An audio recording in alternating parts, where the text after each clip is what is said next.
Ang Pangulong Bongbong Marcos natuwa daw sa nangyaring pagdeklara ng Justice Committee ng Kamara na insufficient in substance ang impeachment complaint laban sa Pangulong Bongbong.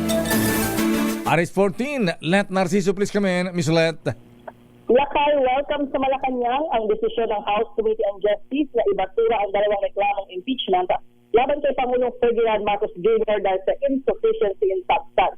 Ayon kay Palace Press Officer Claire Castro, hindi na subaybayan ng Pangulo ang pagdinig pero naiparating na sa kanya ang naturang development.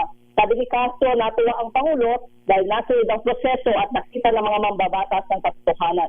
Naisaan ni Pangulong Marcos na umusad na ang lahat at tutukan ng ekonomiya at ang kapakanan ng mga Pilipino.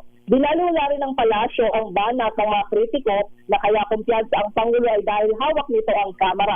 Tugon ng Palace official, kahit naman iyong mga hindi supporter ng Presidente ay nagsabing mahina at walang merito ang naturang impeachment complaint. Pakinggan natin si Yusek Castro. Natuwa po siya. Ang sabi nga po niya ay nasunod ang proseso at yun naman din po ang gusto ng Pangulo.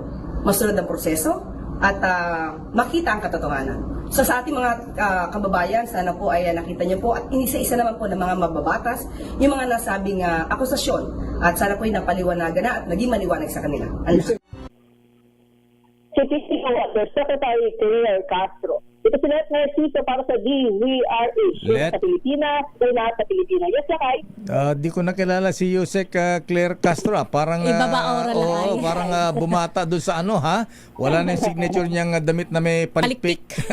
May palikpik sa sa balikat. Sanay ka kasi Lakay na lagi siyang nakapilipinyana.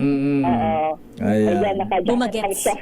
Parang bumagets sa dyan ha. Nagpa-facial ba? Ano kasi yan, ambush interview lang yan sa press working area. Mukhang nagpabelo. Ayaw ba?